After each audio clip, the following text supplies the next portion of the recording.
Pronto, estamos gravando. Então, quem permanecer é porque autoriza o uso da imagem da voz, porque essa aula, muito importante, vai ficar super mega disponível para o futuro, beleza? Vamos analisar uma decisão recente do STJ, que limitou o prazo para para os clientes, para as empresas compensarem créditos obtidos por decisão judicial transitada em julgado, beleza? Mas eu vou além, tá? Além de eu dizer, de eu analisar a decisão e eu vou abrir a decisão para a gente analisar, a gente vai pensar junto aqui também como agir de agora em diante, já que sabemos que tem essa limitação. E esse como agir vai impactar, inclusive, a escolha de qual ação judicial você vai utilizar. Se vai ser mandado de segurança, se vai ser uma ação ordinária normal. Beleza? Geralmente tributarista, e sempre usei essa estratégia, a gente adora mandado de segurança, porque se a gente perder, não tem condenação em honorários. Mas isso pode trazer um impacto de o cliente levar, mas não ganhar. Beleza? Então, como que a gente vai fazer aqui a análise? Eu vou abrir a decisão. Abrir a decisão, que eu já li, mas aqui nós vamos analisar juntos. Na fonte. Lembra, né, que eu gosto muito de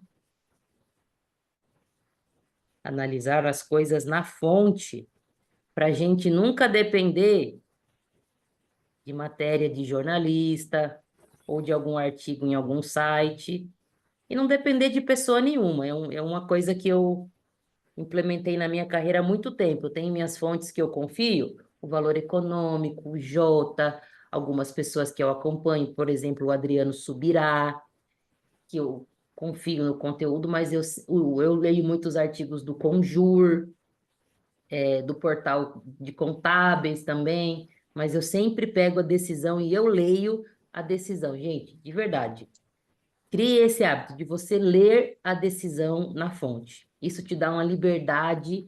A partir daí, você vai criando muito mais casca como tributarista, muito mais argumento, porque você está lendo na fonte, tá bom? Então, é isso que nós vamos fazer. Esse daqui é um recurso especial. Quem é a recorrente é a Fazenda.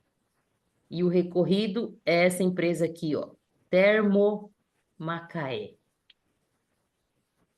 Interessante desse caso que se a Fazenda está recorrendo, significa que a Fazenda perdeu no tribunal. Este caso aqui, eu já adianto para vocês, que é um mandado de segurança e o contribuinte ganhou a sentença, foi favorável, e também ganhou no tribunal. Ou seja, o cenário para esse contribuinte estava extremamente favorável em todas as instâncias. E chegou no STJ, a Fazenda recorreu, obviamente, e o jogo virou. A decisão, o contribuinte perdeu. Por que que eu estou enfatizando isso logo de cara? Porque... Ixi, Maria. Deixa eu ver aqui. Ô, Jaque, eu não sei se o seu microfone estava aberto ou se você tinha alguma pergunta, tá? Se tiver pergunta, só me interromper. Por que que eu estou enfatizando muito isso, gente? Não, eu só mudei de telefone. Eu já estava no outro, tá? Imagina. Eu estou no tributário há 17 anos. Mas no começo da minha carreira, tese tributária era algo muito bom.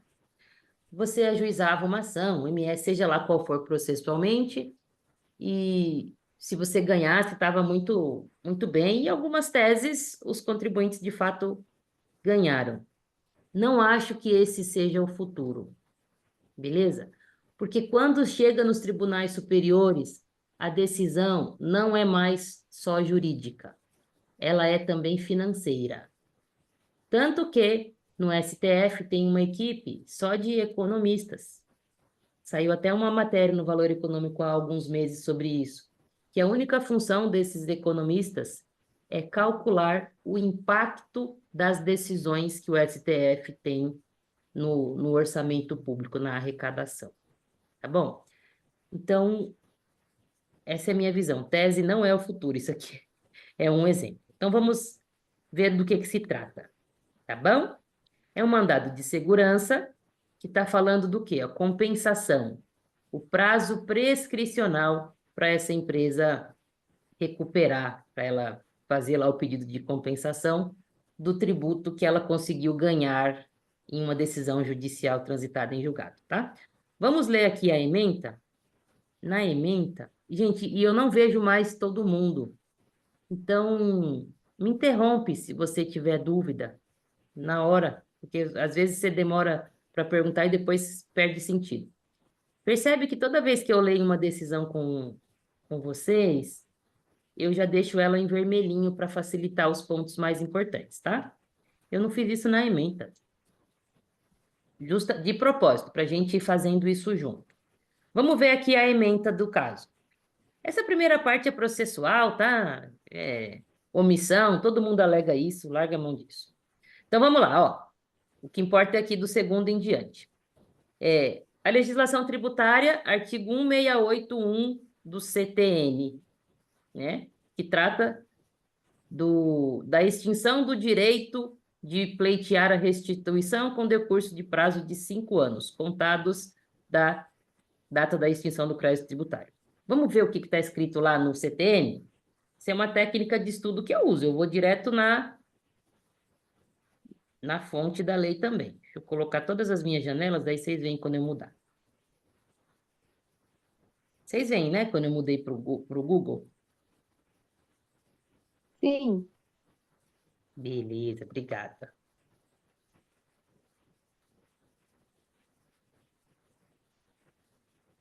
Um 681.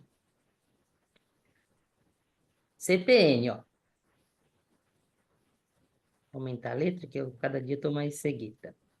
O direito de pleitear a restituição extingue-se com o decurso do prazo de 5 anos, contados nas hipóteses dos incisos 1 e 2 do artigo 165, da data da extinção do crédito tributário. Vamos ver o que são os incisos 1 e 2 do artigo 165?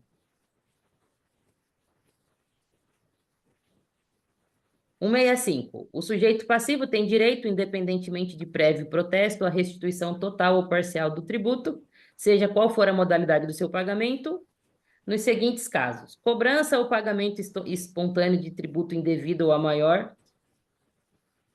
Aliás, cobrança ou pagamento espontâneo de tributo indevido ou maior que o devido em face da legislação tributária aplicável, ou da natureza ou circunstâncias materiais do fato gerador efetivamente ocorrido. Aqui eu paguei imposto a mais, beleza? Quero de volta.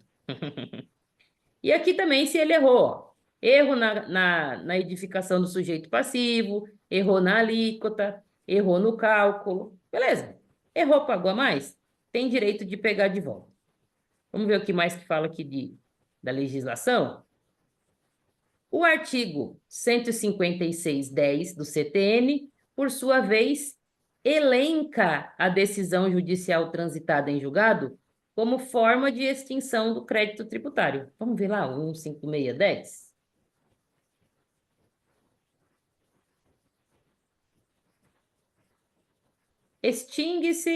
Extinguem-se o crédito tributário. Extinguem o crédito tributário. A decisão judicial passada em julgado. Beleza. Vamos continuar aqui, ó. Se o prazo para eu pegar de volta o tributo que eu paguei é maior, o prazo de prescrição é de 5 anos e começa a contar quando esse débito, né, que em tese eu devia, foi extinto, e aqui o 156.10 diz que a decisão judicial extingue o crédito tributário, logo, o raciocínio transitou em julgado, você tem 5 anos para pedir a restituição. Se não pedir, prescreveu. Beleza. Vamos... Ixi, peraí, deixa eu colocar para carregar aqui meu computador. Descer mais um pouquinho. Próximo ponto. A habilitação é uma formalidade prévia de confirmação da liquidez e certeza do crédito a compensar. Nesse aspecto, admite-se a suspensão do prazo prescricional enquanto não confirmado o crédito pela Receita Federal. Vamos lá. Cliente impetrou um mandado de segurança para excluir o ICMS da base de cálculo do PIS e da COFINS. Transitou em julgado. Uau, maravilha. Este caso específico, o cliente conseguiu um crédito de 218 milhões, se eu não me engano. Ou é 16 ou é 18. Mas vamos colocar 218, vamos colocar 200 milhões para facilitar a conta. Ele conseguiu um crédito de mais de 200 milhões, certo? Transitou em julgado. O que faz depois que transita em julgado? Precisa entrar no sistema da Receita Federal e pedir para habilitar esse crédito. Eu sei que muitos de vocês aqui já sabem disso, mas como isso vai ficar disponível para o futuro, eu preciso deixar todo mundo na mesma página. Habilitar o crédito não é a Receita bater o martelo e falar, olha, o valor que você está pedindo de volta está certo. Não é isso. É um procedimento só para a Receita verificar se o processo judicial existe mesmo, se a sentença de fato transitou em julgado, quais são os termos da decisão, só para isso, tá bom? Não estou falando aqui de a Receita concordar com o valor que está sendo pleiteado neste momento, tá bom? Então, isso aqui é um passinho antes que a empresa precisa fazer, antes de ela, de fato, fazer o pedido de compensação, que é o PER-DECOMP. O que o acórdão está dizendo? Transitou em julgado. Começou a contar o prazo de 5 anos para compensar esse crédito que você obteve. Mas, em um determinado momento, você vai ter que entrar lá na Receita Federal e fazer o pedido de habilitação. Do momento em que você protocola o pedido de habilitação até o dia que a Receita Federal defere essa habilitação, este pedacinho de tempo, a prescrição fica suspensa. Veja, suspensa, não é interrompida. Qual é a diferença? Suspenso, se transitou em julgado, transitou em julgado em 2024. Eu fui fazer o pedido de habilitação só em 2025. Já passou um ano. No dia que eu fiz o pedido de habilitação, ficou um ano até vir o deferimento. Esse um ano fica suspenso o prazo. Passou esse um ano, que foi o pedido de habilitação, começa a contar o prazo que faltava, os outros 4 anos. Certo? Então, essa é a única colher de chá. Vamos descer mais um pouquinho. Então, o prazo prescricional, ele começa no dia que transita em julgado e ele fica suspenso pelo tempo em que a Receita demorar para deferir o pedido de habilitação. Próximo parágrafo. Aqui, ó, esse aqui é importante. Ó. Equivale a dizer, portanto, que todas as PER-DECOMPs precisam ser transmitidas no prazo de 5 anos, contando do trânsito em julgado. A única colher de chá que tem é aquele período para habilitar que fica suspenso e não interrompido. Se fosse interrompido, o prazo começaria a contar do zero novamente. Não é o caso. Diga, Jaque. Então quer dizer que não é a partir do momento que eu habilitei. Vai sempre vir da sentença. É isso? Uhum. Exato. Sério? Sério. Mesmo que eu tenha habilitado um ano depois, eu vou contar os 5 anos a partir da sentença, é A isso? partir do trânsito em julgado. Do trânsito julgado. Isso. Que isso? Ai, meu Deus do céu, estou perdida. Pois é. Isso vai pegar muita gente de calça curta aí, viu? É, porque o meu caso aqui demorou a habilitar. Mas demorou para você Receita Federal demorou a protocolar a habilitar os habilitação. dois. É, demorei para protocolar, né? Demorei. Passou um período para protocolar e quando protocolou, demorou ainda para habilitar. Aí eu estou contando a parte da habilitação. É, Então não, tá pior que encomenda. tá pior mesmo. Isso que eu vou Agora fazer, veja, não. se o pedido de eu já vi pedido de Eita, habilitação droga. demorar 2 anos, tá? Até mais. Se for esse o caso, nesses 2 anos o prazo é suspenso. Pois é, né? Não sei por que a sua. Acho que a sua internet está com Tá, o algum. prazo é suspenso, é isso que eu não estou entendendo. Tá? Vamos fazer no Excel? Não é que eu estou aqui fora, estou fazendo academia. Ah, então Oi? depois a gente vê isso. Beleza. Tá me ouvindo? Tá alguma coisa ruim na sua internet. É que eu estou aqui fora, estou na academia e estou ouvindo a Tá. aula. Vai Então, ficar longe, ó, vai ficar. Tá bom. ó, ó, Jaque, transitou em julgado, começou a contar o prazo de 5 anos. No dia que você protocolar o pedido de habilitação, esse prazo fica paradinho, suspenso. Se a Receita demorar 4 anos para dar o deferimento da sua habilitação, fica 4 anos esse prazo suspenso. Mas depois ele começa a contar o restante que falta, certo?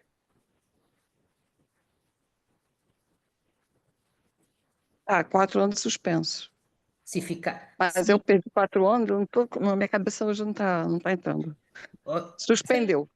Ah, ó, mas vamos, aí vamos quando ver, vamos, vier. vamos ver aqui, vai, Jaque, ó. Ah, Transitou em julgado no dia 1. Você vê um Excel ou não? tô vendo.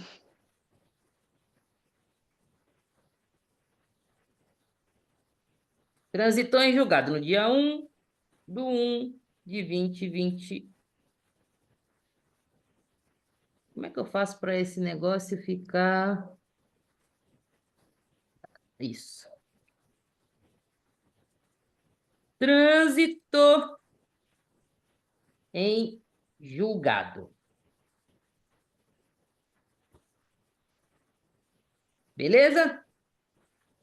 Eu fiz o pedido de habilitação no dia 2. Vamos colocar tudo igual para facilitar o raciocínio. No dia 1/1/2025.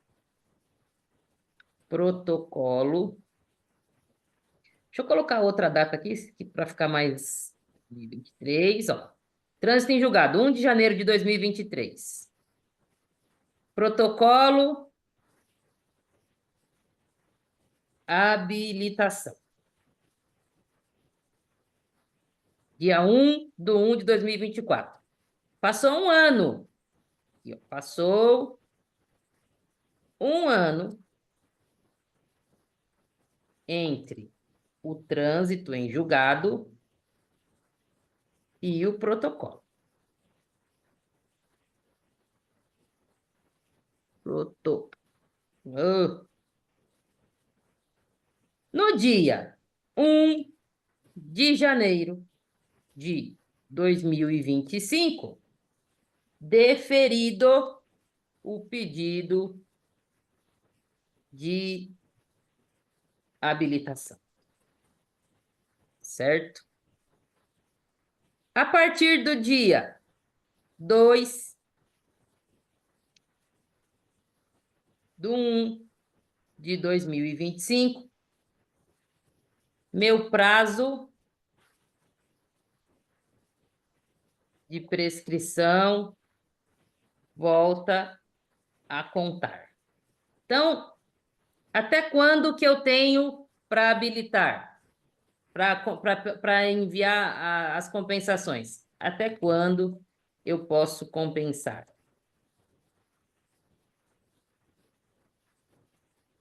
Começou o meu prazo em janeiro de 2023, 2023, 24, 25, 26, 27 e 28.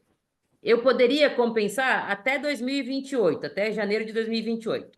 Mas por um ano, ficou parado esse caso lá por conta do protocolo de habilitação, do pedido de habilitação. Então, aqui ficou suspenso, ó. 1 de 2023 até 1 de 2024, por um ano, o prazo de prescrição correu. Então, falta mais 4. O deferimento aconteceu em 2025. A partir de 1 então, entre 24 e 25 ficou suspenso esse prazo. A partir do dia 2 de 2000, a partir do dia 2 de janeiro de 2025, eu tenho mais 4 anos para compensar, que é o prazo que faltava. Então, 2025, 26, 27, 28, 29. Até o dia 2 de janeiro de 2029, eu posso compensar. Ficou claro agora? Sim, ficou. Beleza. Ficou ruim para o contribuinte, gente, isso aqui. Esse caso concreto aqui, vocês vão ver. Ó, esse daqui é importante. Olha só os julgados se entrelaçando quando o STJ analisa alguma coisa.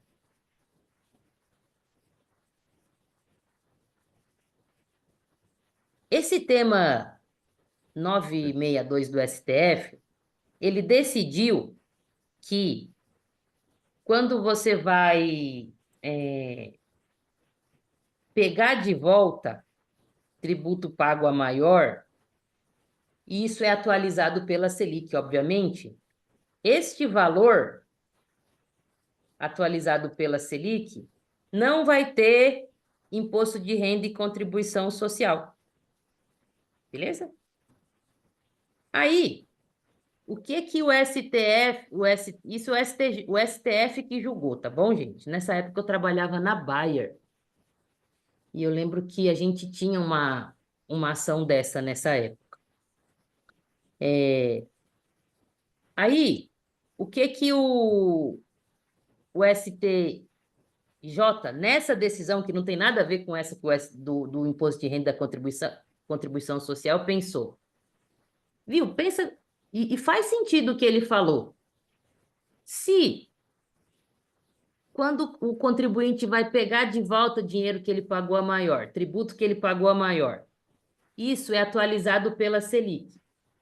Mas essa atualização não tem imposto de renda e contribuição social, isso poderia ser uma aplicação financeira. Por quê? Porque, no caso, é só eu retardar ao máximo a minha compensação. Quanto mais eu retardo, mais Selic incide. E quando eu for usar esse crédito, para pagar algum tributo no futuro, eu vou ter o valor atualizado, mas sobre esse valor, sobre esses juros Selic que incidiu, não vai ter imposto de renda e contribuição social. Se eu deixasse o dinheiro parado em qualquer aplicação financeira que rendesse só Selic, por exemplo, eu teria que pagar imposto de renda e contribuição social, tá? Então, de fato, isso seria uma, uma espécie de aplicação financeira, certo? Isso é que o STJ está dizendo aqui, tá? Se eu deixar o contribuinte compensar sem esse limite de 5 anos, vai acabar ficando bom para ele nesse sentido. Mas a gente vai continuar lendo o acórdão e isso vai ficar mais claro. Beleza? Bom, vamos ver agora o acórdão. Passamos pela ementa.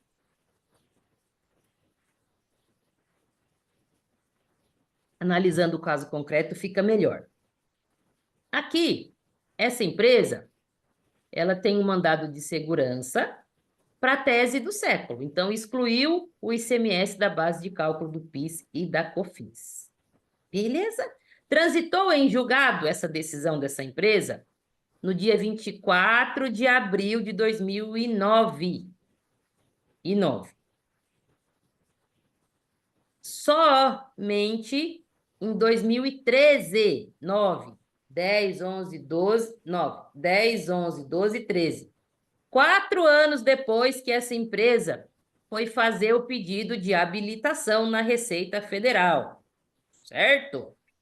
Somente depois de um tempo que ela fez o pedido de habilitação. Aí, deixa eu ver onde é que está o valor. Vamos descer aqui mais um pouquinho. Ó. A empresa sabia que O crédito que ela obteve nessa ação judicial é de 215 milhões. Eu estava em dúvida se era 16 ou 18. Vamos arredondar para 216 aqui para ficar mais fácil, né?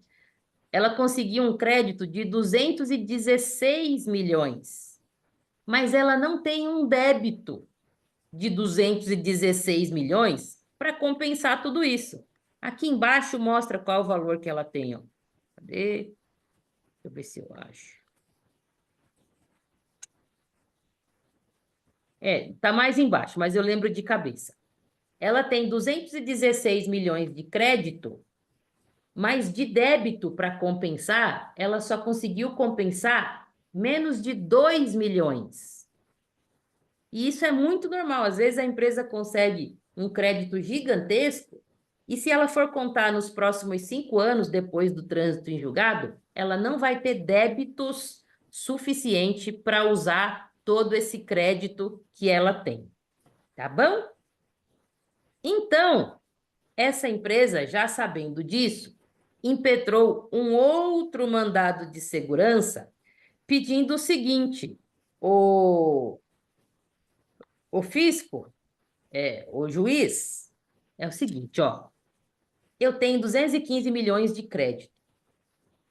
Esse prazo de 5 anos para eu compensar, ele tem que ser interpretado da seguinte forma: dentro dos 5 anos, eu tenho que, depois do trânsito em julgado, a partir do trânsito em julgado, dentro desses 5 anos, eu tenho que fazer o pedido de habilitação e fazer a primeira compensação, certo? Se, dentro desse período de 5 anos, eu não tiver débito suficiente para usar todo o crédito que eu consegui na decisão judicial transitada em julgado, aí não tem mais limite. Se eu precisar de 10 anos para usar todo esse crédito, beleza, 10 anos. Se eu precisar de 20 anos, tudo bem, 20, são 20 anos. O que importa é a primeira compensação eu fiz dentro dos 5 anos. Era esse o entendimento, ó. O prazo prescricional, ele era contado para você fazer o pedido, para você iniciar o pedido de compensação, e não para você usar todo o crédito. Até porque você não tem controle, a empresa não tem controle de quanto ela vai ter de débito para usar. Era esse o entendimento, que era muito bom para o contribuinte. Uma empresa com esse montante de crédito na mão, por exemplo, podia ficar tranquila. Pô, dentro dos 5 anos, a partir do trânsito em julgado, eu habilitei, eu fiz a primeira compensação, beleza. As demais é ao longo do tempo, conforme eu tiver débito para usar. Beleza, gente? Bom, a Fazenda e essa empresa, essa tese foi vencedora. A decisão foi favorável da sentença, o acórdão favorável. A Fazenda não se conformou, interpôs recurso especial e o argumento foi o seguinte: se a gente seguir esse raciocínio do contribuinte, acaba que o direito de compensar fica imprescritível, nunca vai ter um limite. Ele sempre vai conseguir iniciar a compensação, a primeira compensação dentro dos 5 anos. Mas para as outras, não vai ter um limite. E isso não pode, porque isso viola o artigo 168, inciso 2 do CTN. Beleza?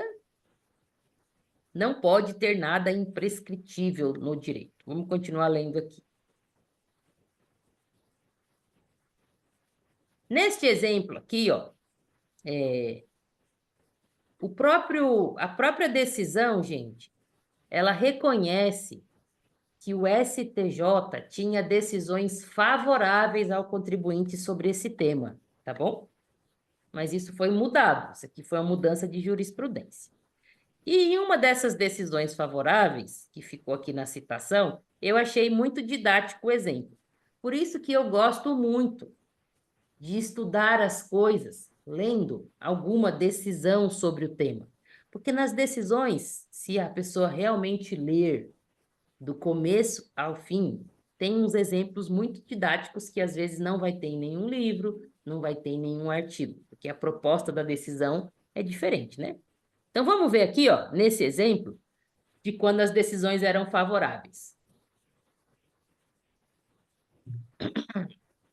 É correto dizer que o prazo do artigo 168 do CTN é para pleitear a compensação e não para usar o crédito integralmente.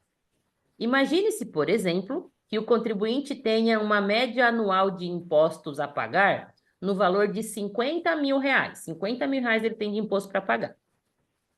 Mas ele tem um crédito, e aqui está falando, o indébito reconhecido é de 500 mil reais. É fácil antever que seriam necessários aproximadamente 10 anos para esse contribuinte exaurir por completo o crédito que ele conseguiu. Não haveria, nesse contexto, como decretar prescrito o saldo não aproveitado nos primeiros 5 anos. Ou seja, eu não posso dizer que prescreveu, sendo que o contribuinte não tinha débito suficiente para usar o crédito que ele conseguiu. Vamos continuar lendo aqui essa parte. Ó. Diferente seria a solução se, por descuido do contribuinte, o indébito hipotético de 100 mil, ou seja, o crédito de 100 mil, que poderia ser compensado em apenas 2 anos, porque, veja, nesse exemplo ele está dizendo que esse cliente tem 50 mil de impostos para pagar por ano. Se ele tem um crédito de 100 mil, em 2 anos ele consegue usar. Aqui ele está continuando o exemplo. Ó. Se por descuido, neste segundo exemplo, o contribuinte não entregou a compensação, aí sim a gente poderia declarar prescrito. Certo? Bom, vamos descer mais. Aqui é tudo decisão favorável. Aí ele coloca aqui, ó. Entretanto, recentemente, a primeira turma do STJ apreciou essa questão novamente e virou o jogo para o contribuinte. Entendeu que o exercício do direito à compensação está sujeito ao prazo de 5 anos, contado a partir do trânsito em julgado, admitindo-se apenas a sua suspensão entre a data do pedido de habilitação do crédito e da ciência do despacho de deferimento, que foi aquela continha que a gente fez no Excel, tá? Então, transitou em julgado, tá? O reloginho está contando 5 anos para o seu cliente compensar. Aqui tem um exemplo, ó. É o exemplo da decisão que o STJ está citando para dizer que virou o jogo. Que decisão é essa da primeira turma que apreciou essa questão e mudou o jogo? Olha aqui o que ela colocou. Reconhecimento judicial do direito creditório no dia 28/4/2006. Transitou em julgado. Pedido de habilitação protocolado no dia 20/4/2011, ou seja, em cima do gol. 4 anos e 11 meses depois. A habilitação, na sequência, a habilitação foi deferida. Aqui ele não colocou a data desse deferimento, tá? Com a ciência da parte, mas a compensação propriamente dita aconteceu somente em 2016. Em 2016. Ou seja, se contar o prazo que correu antes do protocolo da habilitação, que esse cliente demorou muito, e o prazo que correu depois do deferimento da habilitação, isso ultrapassa em muito os 5 anos, certo? Foi em 2024, recente. Logo, prescreveu, perdeu. Ganhou, mas não levou. Vamos continuar aqui mais um pouquinho. Aqui ele está citando um outro pedacinho do acórdão para falar que a habilitação ela não interrompe o prazo prescricional, ela só suspende, como a gente já tinha visto, tá bom? Que está repetindo, ó. O contribuinte dispõe do prazo de 5 anos para realizar a compensação tributária a partir do trânsito em julgado da decisão que a reconheceu, descontando o tempo que o fisco ficou parado lá, sentado no pedido de habilitação. Então, isso não vai prejudicar. Orientação da primeira turma se firmou no sentido de que a habilitação não interrompe o prazo prescricional de 5 anos, mas somente suspende. Vamos continuar na decisão atual, né?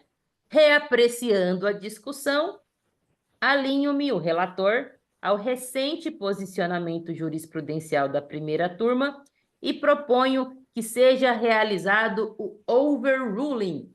Quando o tribunal muda de ideia, é esse nome bonito aí, ó, overruling. Por entender que os julgados dessa segunda turma, na prática, acabam por tornar imprescritível o direito à repetição do indébito tributário reconhecido em sede de decisão judicial. Vamos descer mais um pouco. A partir da definição do pedido de homologação do crédito. Espera aí, deixa eu ver se é isso aqui mesmo. Ah, tá, beleza. Essa aqui é a justificativa porque ele mudou de ideia, tá? A partir da definição do pedido de homologação do crédito como marco temporal para verificação do transcurso do prazo prescricional, o direito à restituição do indébito tornou-se, na prática, imprescritível, podendo ser exercido de forma indefinida, a critério do contribuinte, ou ainda a depender do montante do valor reconhecido como indevido pelo Poder Judiciário. Beleza? Então, resumo da ópera aqui, ó. Em outras palavras menos complexas. Se eu for começar a contar o prazo de prescrição do dia que ele faz o pedido de homologação, eu estou pondo na mão do contribuinte esse prazo. E não pode. Tem que ser um prazo que o fisco tenha controle. Segundo ponto, gente, eu estou só usando o mesmo raciocínio do acordo, não estou dizendo que eu concordo ou não, tá bom? Segundo ponto, se eu disser que o que importa, tendo sido feita a primeira compensação dentro dos 5 anos, para todas as outras não tem mais prazo, isso vai ficar realmente imprescritível, porque vai depender do contribuinte ter débito. E se ele não tiver débito, o que ele faz com isso? Vai ficar a vida inteira com esse crédito no colo? Não pode ser assim. Esse é o raciocínio. Não? Na prática, eu torno imprescritível esse direito a utilizar o crédito. Isso não pode acontecer. O prazo prescricional, que começou no trânsito em julgado e ficou suspenso no período de análise do pedido de habilitação, deve ser respeitado a cada transmissão de PERDECOMP, porque é neste momento em que o contribuinte efetivamente exerce o seu direito à restituição de indébito. Equivale dizer, portanto, que todas as PERDECOMPs precisam necessariamente ser transmitidas no prazo de 5 anos, contados a partir do trânsito em julgado. O único desconto é a suspensão deste tempo, dessa contagem do prazo prescricional, entre o pedido de habilitação e o deferimento. Beleza, gente? É isso que o tribunal entendeu. Vamos descer até o final.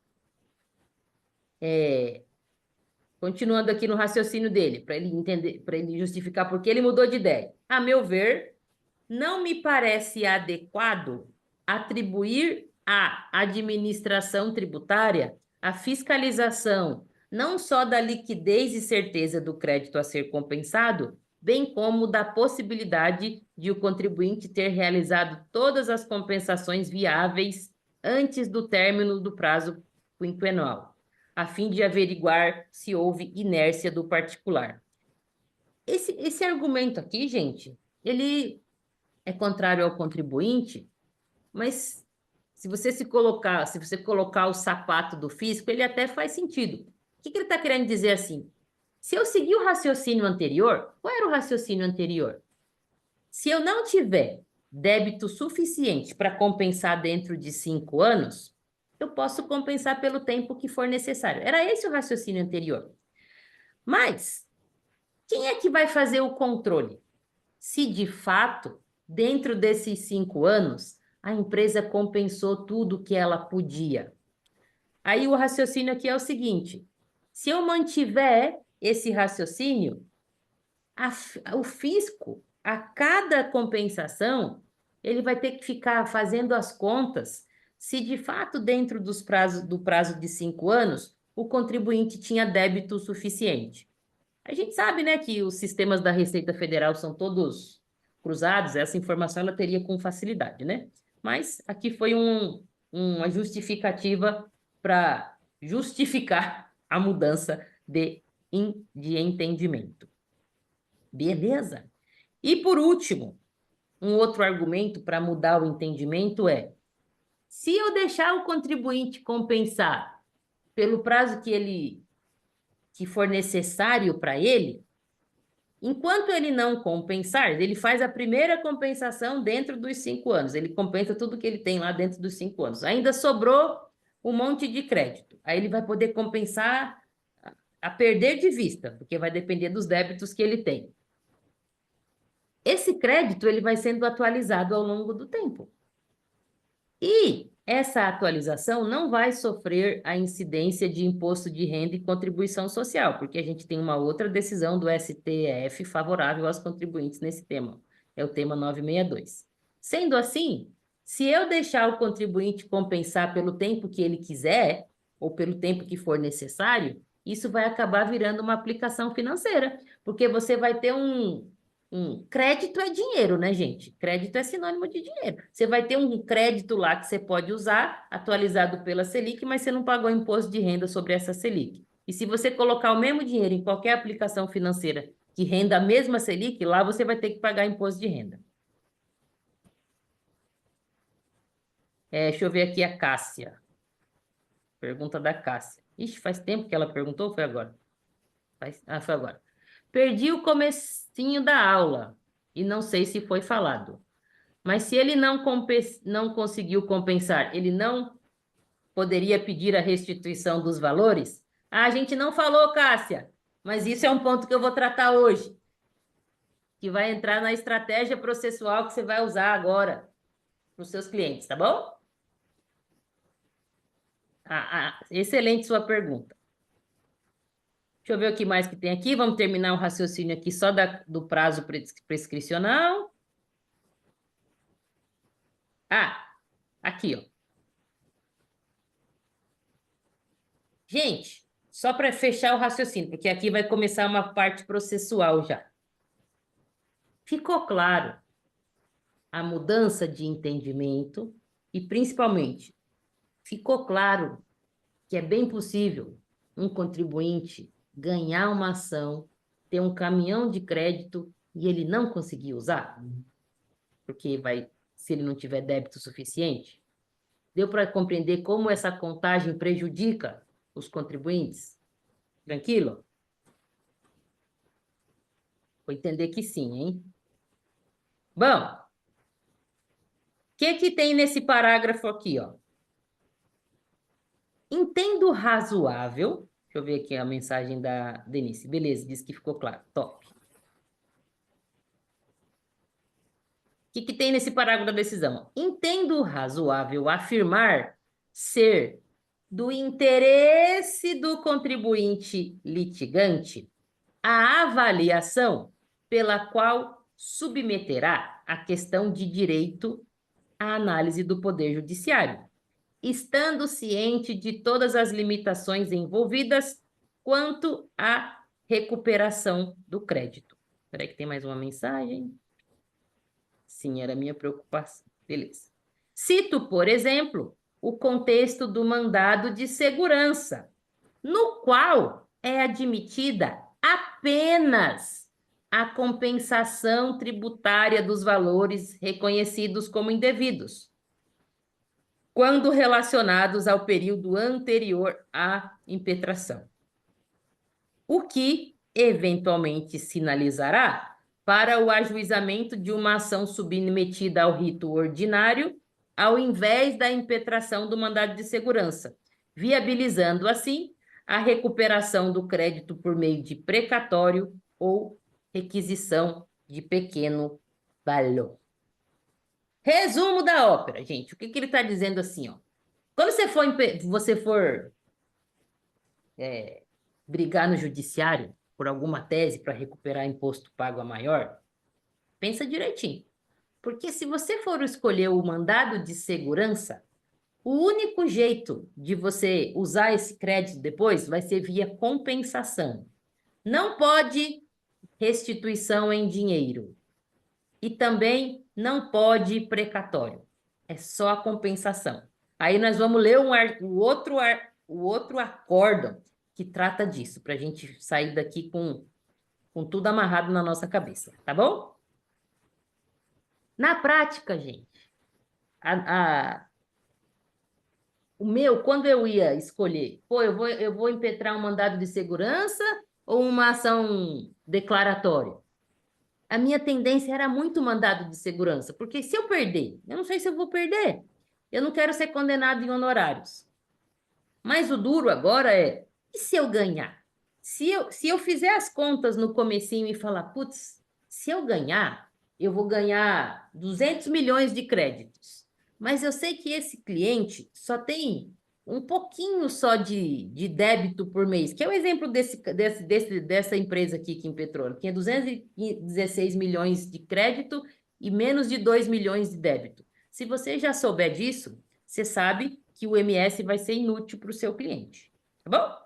Deixa eu ver a pergunta. Diga, Denise. Ô, Vê, mas eu não posso pegar esse MS e o resultado dele depois e entrar com a repetição de indébito, porque assim, no meu jeito de pensar, eu entraria com o MS para garantir o meu direito, depois eu pego esse direito e vou lá e peço a repetição. Posso fazer isso ou não? Teria que ser na mesma ação. O duro é que se você for pensando alto aqui, tá? Pedir a repetição de indébito, os 5 anos para trás que você consegue recuperar é da data do ajuizamento, né? Ah, é verdade. Ou seja, não vai adiantar muito para o seu cliente daí. É que eu tinha pensado no o mandado de segurança só para garantir o meu direito, e eu tendo o direito garantido, faz sentido o que você falou. É, Aí você vai perde ter, você tempo. vai ter que escolher a ação correta logo no começo mesmo, Sim, beleza? beleza. Eu vou agora para o outro acórdão que deixa muito claro que, aí isso aqui já responde a pergunta da Cássia. Beleza, esse cliente aqui tem 216 milhões, só conseguiu usar dois, sobrou 214. É um mandado de segurança. Ele não poderia pedir uma restituição em dinheiro para a Receita Federal? A resposta é não. Por quê? Porque o instrumento processual que ele usou foi um mandado de segurança. E mandado de segurança não pode pedir restituição em dinheiro. Não pode pegar esse dinheiro por precatório. Não pode requisição de pequeno valor. Só pode mesmo a, a compensação. Tá bom? E aí, para a gente não ficar com dúvida, eu trouxe o acórdão processual que trata disso. Aliás, o acórdão que trata dessa questão processual. Beleza. Que é recente também, gente, ó. Vocês estão conseguindo perceber que as decisões ultimamente só tá ferrando com o contribuinte? Diga, Jaque. Eu acho que eu já estou meio lerda. A gente está falando já de trânsito julgado, não é isso? Esse mandado de segurança seria após isso? Eu não estou entendendo.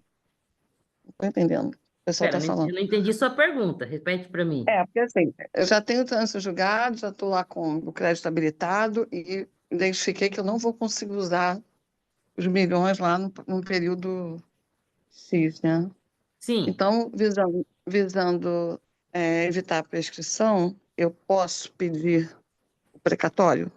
Aí eu Ah, vou fazer não, uma ação separada? Como é que é isso? É isso que eu não estou não. entendendo aqui, eu estou meio Pera. voando. Se aconteceu isso com você, Você tem lá 200 milhões, só usou 2, você tinha escolhido um mandado de segurança. Você não consegue usar nos 5 anos, você perdeu, beleza? Não tem o que fazer. Prescreveu. Não, meu caso foi ação ordinária, bonita, evitando ser julgado, habilitei, estou compensando. Só que é aquilo que a gente conversou já da outra vez. Ah, mas o seu Só não que- é MS. Não, o meu não, foi Ah, a então beleza. ordinária. Você vai ter que ir pelo. Aí, Ah, fala. o seu não é mandado de segurança. Então Não, o meu não, meu você foi vai poder, normal. recebe isso via precatório. Então, eu posso Ou a qualquer me- momento. Estou vendo aqui que já vai chegar o prazo de prescrição. Aí eu vou, suspendo e entro com pedido precatório do valor. Exato, exato. Certo? Tá Você certo. pode. Porque eu É, porque não. eu tô com aquele cliente meu que eu não usei nem 1 milhão, ainda tem 1 milhão e varada, e eu tô vendo que não vai dar tempo. Então, se não. Sugeri a incorporação de empresas, mas ele não diz que sim, diz que não. Então, Então, eu beleza. já estou assim, desesperada. Daqui a pouco, mais um ano não dá. Eu vou ter que fazer isso. Então, beleza, você tem jeito então. Aqui, ó, o que o contribuinte fica amarrado é quando ele escolher o mandado de segurança, tá? Entendi. Se É que eu você estava já meio que voando. Pô. não fique em paz. Se você escolheu a ação ordinária, tá tranquilo. Você pode pedir, você pode recuperar esse dinheiro via precatório.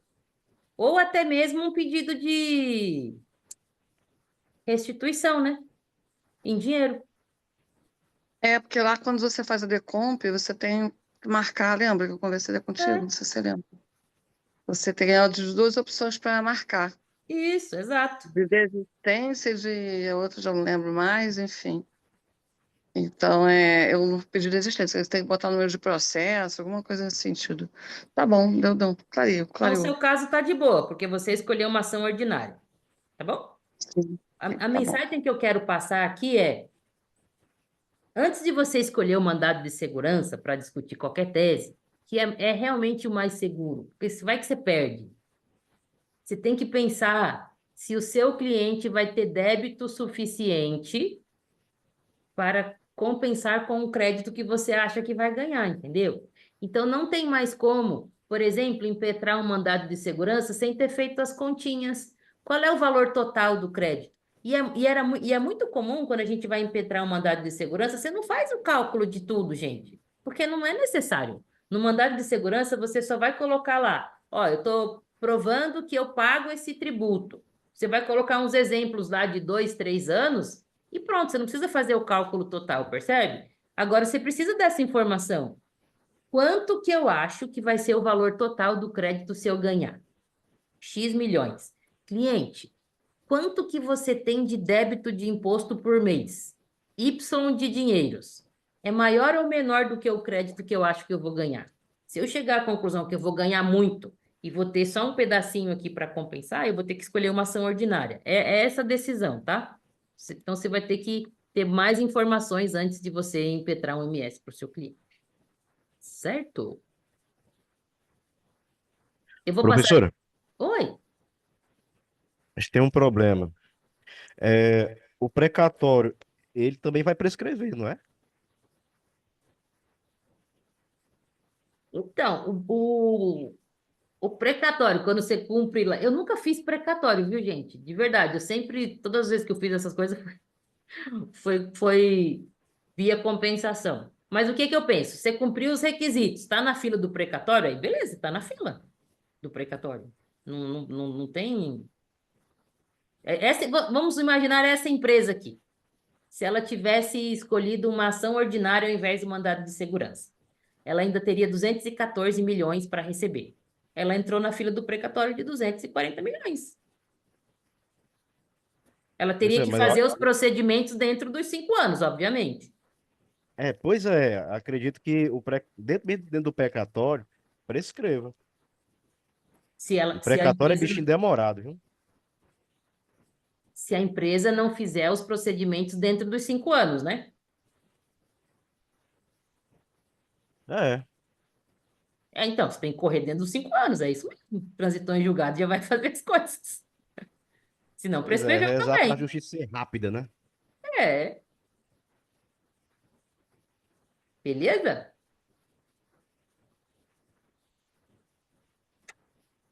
Bora lá, então. Ver o outro acórdão.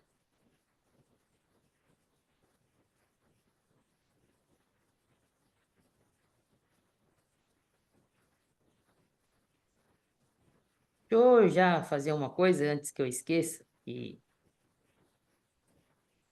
já vou mandar esses acórdãos aqui no chat.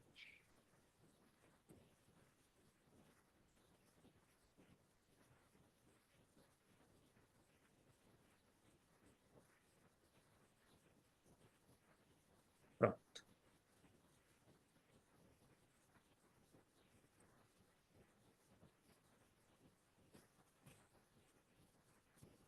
Beleza.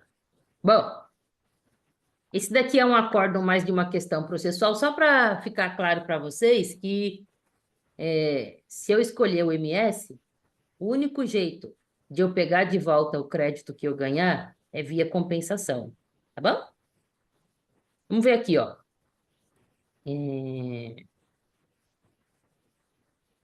O mandado de segurança não pode ser utilizado como substitutivo da ação de repetição de indébito, que é uma ação de cobrança normal, tá? Um rito normal, qualquer outra ação ordinária. O mandado de segurança é o meio apto para afastar óbices formais e procedimentais ao pedido administrativo de compensação tributária. Nessas condições, ele pode, sim, indiretamente retroagir, uma vez afastados os obstáculos formais a uma compensação já pleiteada preventivamente, se for um MS repressivo, né? Agora, se for um MS preventivo, pô, eu sei... Quer ver um exemplo? Na tese do século. A gente sabia que se eu excluísse o ICMS da base de cálculo do PIS e da COFINS e eu fosse fazer o pedido de compensação na Receita Federal, obviamente que isso não ia ser homologado. Eu ia tomar na cabeça. Por quê? Porque o entendimento da Receita Federal era de que a base de cálculo do PIS e da COFINS era o valor cheio, incluindo o ICMS. Beleza? Por isso que o mandado de segurança, ele... Se eu quiser brigar por esse direito de excluir o ICMS, e quando eu conseguir, eu posso compensar, porque no mandado de segurança, eu vou pedir só para a Receita Federal afastar o obstáculo que ela estava colocando de empecilho, né? Afastar o empecilho que ela estava colocando para eu fazer a minha compensação. Percebe? Mas não é no mandado de segurança que eu vou calcular quanto que eu vou pegar de volta, né? Nada disso.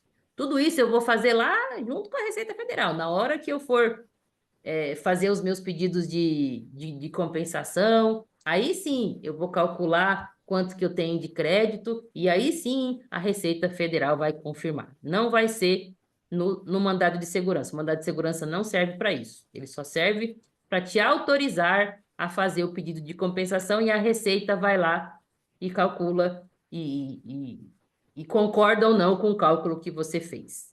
Beleza? Aqui, ó, o mandado de segurança, então, ó,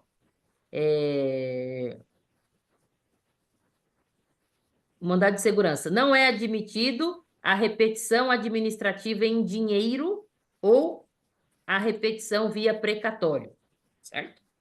Aqui embaixo tem uma coisa muito didática que ele colocou. Então, no mandado de segurança, você vai conseguir fazer só 3 coisas. É assim que você vai aplicar o mandado de segurança. Você vai poder fazer a compensação administrativa, beleza? Você nunca vai poder pedir a restituição em dinheiro no administrativo, não pode.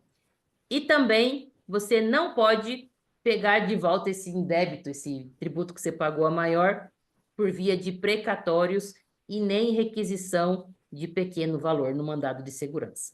Não pode, porque o mandado de segurança não admite essas coisas, tá bom? Para todas essas coisas, se eu quiser restituição administrativa em dinheiro, ou se eu quiser precatório, eu vou ter que escolher uma ação ordinária, uma ação declaratória, e não o mandado de segurança, certo? É esse acórdão aqui que trata disso, o recurso especial 213 5870 de São Paulo. Esse, eu não vou ler ele inteiro, para a gente não ficar muito tempo aqui, mas este é um caso, e eu conheço essa Cindy Lojas aqui, ó, só para a gente ver o caso concreto. Essa Cindy Lojas é o Sindicato dos Lojistas de Comércio de São Paulo. Ela impetrou um mandado de segurança para a tese do século, tá? No dia 7 de dezembro de 2006. Quando foi em 2018, a decisão desse mandado de segurança coletivo transitou em julgado. Mas, dentro dessa decisão, o tribunal autorizou também a recuperar esse dinheiro via repetição de indébito. Ó. E era um mandado de segurança, tá? Ó, você pode pegar de volta esse dinheiro por precatório também, se você quiser, porque isso é uma opção sua. Então, o Cindy Lojas tinha ganhado isso daqui. A Fazenda recorreu, e aí o Cindy Lojas perdeu. E aí, neste acordo, o STJ fala assim, viu? Tem um monte de mandado de segurança que está pedindo a restituição administrativa em dinheiro ou, se não, precatório. Mas isso nunca foi possível. Se existem alguns tribunais que deixam isso acontecer, é porque eles interpretam de maneira equivocada a legislação processual. Interpreta essa súmula aqui de maneira equivocada. O que diz a súmula 461 do STJ?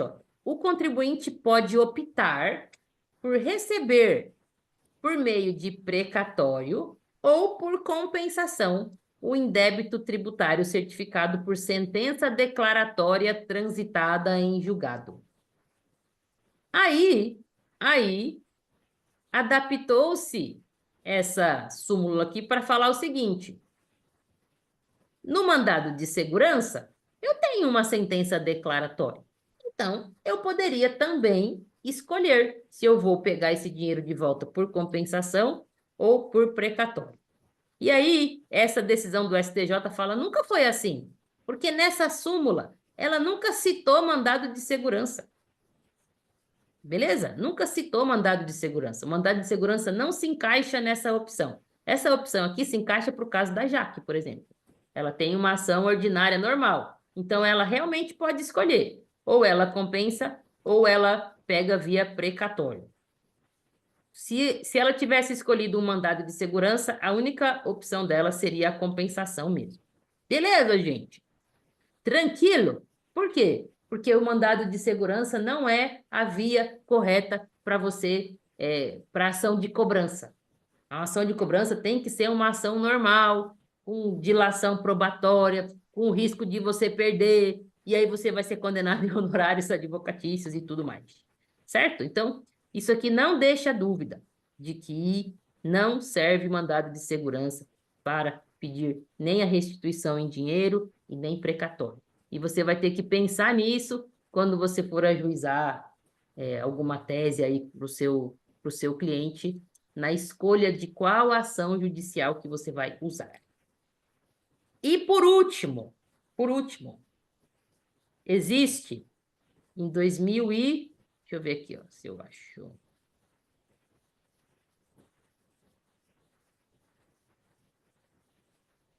Aqui, ó, achei. Deixa eu só dividir a tela aqui para mostrar. A gente tem que lembrar que teve uma medida provisória em 2023, que foi convertida em lei, ó, que é essa lei 14.873/2024, recente também, ó, que quando os débitos, aliás, o crédito reconhecido em decisão judicial transitada em julgado for maior do que 10 milhões, de qualquer maneira você tem limite para compensar, beleza? Então, se você tiver um crédito lá de até 99 milhões, você é obrigado a compensar em 12 meses. Se você tem de 200 milhões, você é obrigado a compensar em no mínimo 20 meses. E para quem tem muito crédito, mais de 400 milhões, mais de 500 milhões aqui, ó, no mínimo, o seu prazo para compensar é de 60 meses, certo? Então, a gente vai ter que... Deixa eu mostrar aqui uma coisa para vocês. Deixa eu tirar esse negocinho preto aqui, ó, porque eu achei muito bom a matéria do escritório Madrona sobre isso. Deixa eu abrir para ler aqui, ó.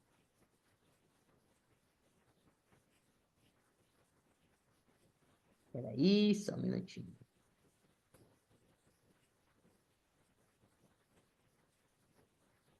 Pronto. Achei. Agora a gente fecha de verdade o raciocínio. Ó, Madrona. Gente, não conheço ninguém desse escritório. É que eu achei bom mesmo. Não conheço esse Paulo aqui, que é o sócio. Não conheço a Patrícia, não conheço nada. Que é bom, eu compartilho.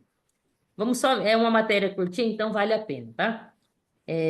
Aqui ele está falando do recente julgado que mudou o prazo. A gente acabou de analisar, vamos pular isso. Com essa reviravolta, a segunda turma do STJ se alinhou à primeira. A primeira já estava já estava desfavorável, a segunda ficou desfavorável também. Provavelmente, ele fala aqui, ó, isso nem vai chegar a julgamento de recurso repetitivo, porque as duas turmas já estão concordando, então é mais provável que talvez isso vire uma súmula no futuro. Aqui está falando que isso prejudica o contribuinte, beleza. Vamos descer, que isso aqui é o que a gente já viu.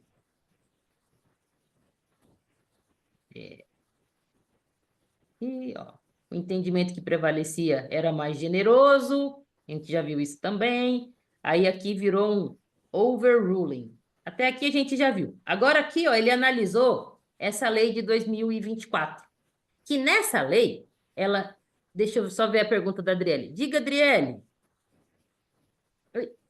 Vê, naqueles meses que você trouxe que tem que compensar, a quantidade de meses máximo, né? Que pode compensar. É mínimo. Mínimo? Por exemplo, se você tem um crédito de 500 milhões, você pode... Vamos ver o que a lei diz, ó. Lei, vamos ver. É o prazo mínimo. Cadê, ó?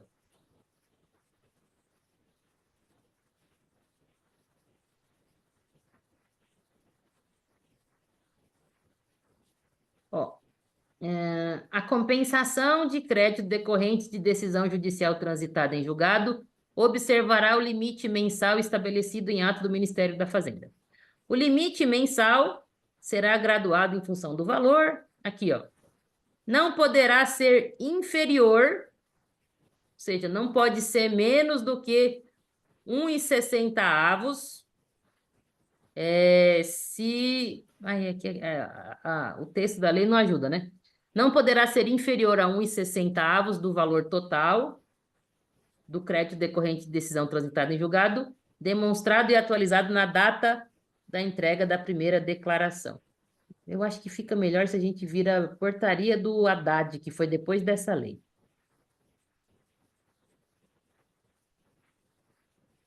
Mas o que eu entendo porque antes, quando essa lei foi publicada, Driele, não tinha esse limite de 5 anos. Você transmitiu a sua primeira declaração, você poderia usar esse crédito pelo tempo que fosse necessário.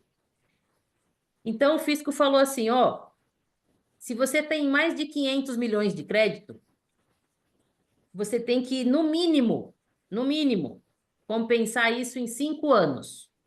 Se você quiser compensar em 10, pode. Mas se você quiser compensar em 3 anos, aí não pode. Deu para entender? Deu sim, Vê. Então, beleza. Vamos terminar de ler aqui a matéria do Madrona. Bom, ele fala que essa lei de 2024 colocou limites às compensações de créditos acima de 10 milhões, tá? Então, isso aqui é para quem tem muito crédito. As pequenas e médias empresas talvez não cheguem a esses 10 milhões. Para essas empresas que têm débitos menores do que... Débitos não, créditos, né? Que elas conseguiram judicialmente menores do que 10 milhões, aí, gente, está valendo essa decisão do STJ que a gente acabou de analisar. Tranquilo. Mas para quem tem mais do que 10 milhões, tem limites aqui de compensação. Aí aqui ele fala assim, na faixa maior, quem tem créditos maiores do que 500 milhões, o prazo mínimo para o consumo do crédito é justamente 5 anos. Ora, se o contribuinte tem que cadenciar suas compensações em um prazo mínimo de 5 anos, obviamente, esse quinquênio já não poderá ser o prazo máximo para o consumo integral do crédito compensável. Sensível a essa insuperável incongruência, a própria Lei 14.873 dispõe que o contribuinte terá o prazo de 5 anos a contar do trânsito em julgado para transmitir a primeira declaração. Essa norma só pode ser interpretada como norma reguladora do prazo prescricional, deixando claro tratar-se de prazo para começar e não para terminar as compensações do crédito judicial, exatamente como vinha entendendo a segunda turma. A Receita Federal chancelou essa exegese. No seu Perguntas e Respostas, reconheceu que a legislação passou a prever que, uma vez que o crédito total for demonstrado na primeira declaração de compensação a ser entregue no prazo de 5 anos, as demais compensações poderão ser realizadas, inclusive, após 5 anos. Gente, deixa eu ver aqui até o final, ó. Deixa eu ver se tem mais algo. Isso significa que, a partir da vigência da MP 1202, que já virou lei, né? Há norma nova assegurando o direito à compensação dos créditos judiciais sem prazos máximos, desde que a primeira decomp seja transmitida dentro do prazo de 5 anos. O recurso que a gente acabou de analisar, o RESP 2, 178.201, referia-se a um período anterior à vigência dessa MP. Portanto, não deve ser entendido como afrontoso à nova disciplina legal. Ao contrário, acreditamos que o STF, quando instado a tanto futuramente, quando instado... Nossa, essas frases que tem vírgula no meio, eu detesto. Tá vendo como é ruim a leitura? Não façam petições por frases no meio. Ao contrário, acreditamos que o STF, quando instado a tanto futuramente, saberá enxergar o novo cenário normativo, limitando seu atual entendimento somente às compensações anteriores à vigência da MP. Apenas os créditos judiciais inferiores a 10 milhões estão sujeitos, aliás, somente os créditos inferiores a 10 milhões não estão sujeitos a limitações da Lei 14.873 de 2024. Resumo da ópera, aqui a conclusão do Madrona é: essa decisão do STJ, que a gente acabou de analisar, ela vai afetar em cheio quem tem créditos tributários menores do que 10 milhões. Para quem tem créditos tributários maiores do que 10 milhões, o que vale é o que está nessa lei aqui, ó. Beleza? É o que está nessa lei. E nessa lei, e também se a gente for pensar no Perguntas e Respostas da Receita Federal, está dizendo que o prazo de 5 anos é para começar a compensar. Se por um acaso não tiver débito suficiente, o contribuinte vai poder compensar depois dos 5 anos. Eu, Verônica, de verdade, não acredito nisso. Daqui a pouquinho essa lei vai ser alterada. Para também trazer a limitação de 5 anos, tá? Aguarde e confie. Eu Mas também por acho. enquanto está ilimitado. Por enquanto, sim, para quem tem mais de 10 milhões. De acordo com essa interpretação, tá, gente? A gente não sabe qual vai ser a interpretação de verdade no futuro. Eu não contaria com isso. Diga, Jaque. Então, para prevenir, quando estiver perto dos 5, se não tiver havido nenhuma mudança, é melhor eu pedir o precatório, né? Aí eu não arriscaria, Essa é a minha eu pediria. pediria precatória, né? Isso que eu tô falando. Sim, precatório, é para não correr o risco. Já pensou você perder, gente? Tá louco. É, porque aí vem uma mudança, uma outra modulação, ferrou, né? Exato. Eu vou fazer. E aí, assim, na pior das hipóteses, negocia no mercado. Eu acho que o mercado de compra e venda de crédito deve dar uma mexida também. É, por causa disso, né? Você tá com Uhum. uma bucha lá E na mão. também, quando pediu precatória, como é que fica os parcelamentos? Eles vão querer bater, né? Como assim, os parcelamentos? É porque esse meu cliente tem transação, tem parcelamento lá no na PGFN. Ah, E pelo que eu venho observando aqui nas recuperações de crédito de empresas do Simples, quando tem algum débito, ele já manda, ela já segura para bater o que tem. E eu estou até aqui brigando com uma empresa que eu fiz, e é uma mixaria, uma multa de trabalhista. Ele parcelou e agora o troço não solta. Aí eu peticionei, baseado na lei, porque já está negociado, por que que não quer devolver o que é direito? É a restituição do Simples Paga Maior, né? Do PIS/COFINS, paga no DAS, né? hum. E eles não estão soltando, que eles querem sempre compensar, não quer A perder, compensação de ofício, né? é de ofício. E aí, no caso desse aí, quando pedir o precatório, Hum. como é que eles vão se comportar? Será que vão. Sei lá como é que vai ser essa bagunça. Ah, você acha assim, na hora de pagar o precatório, ele vai descontar o Vai querer débito? descontar, vai dar um bolo doido, porque fica preso, não sai por causa de uma coisa, prende por causa de outra. Sei É. como é que eu posso me defender disso. Mulher, eu não lembro é, de cabeça Claro, tá? disso, mas não faz muito tempo eu li uma decisão que era sobre esse tema, viu? Eu estou bem no quadro, o que que tem a mulher no meu Hã? quarto? Eu estou no quadro que a mulher tem. É. Meu quarto aqui que está aparecendo. Eu li uma decisão que era sobre esse tema e me parece que foi favorável ao contribuinte. Só que eu não vou lembrar agora, tá? Que não podia Uhum. fazer essa compensação de ofício com precatório. Pô, eu tenho precatório para te pagar de 100, mas você está me devendo 10, então eu te pago só 90. Pois é, como é que vai ser? Porque nessas aqui É, está acontecendo isso. beleza, mas Tudo eu não sei. bem. O que eu falar agora eu vou estar inventando, esse não é meu perfil. Eu gosto de ter certeza. Então eu não me lembro direitinho, mas eu li uma decisão sobre isso não faz muito tempo, faz alguns meses. Mas eu não consigo me lembrar agora. E foi favorável, Bom, só que eu não sei se o contexto era exatamente esse, tá? Mas eu sei que foi favorável, isso eu lembro. tá, vou catar também. Certo? Obrigada. Gente, então eu quis tratar desse tema hoje porque vai afetar os contribuintes. Beleza? Ficou claro? Eu sei que vou até parar de gravar, todo mundo ficar à vontade.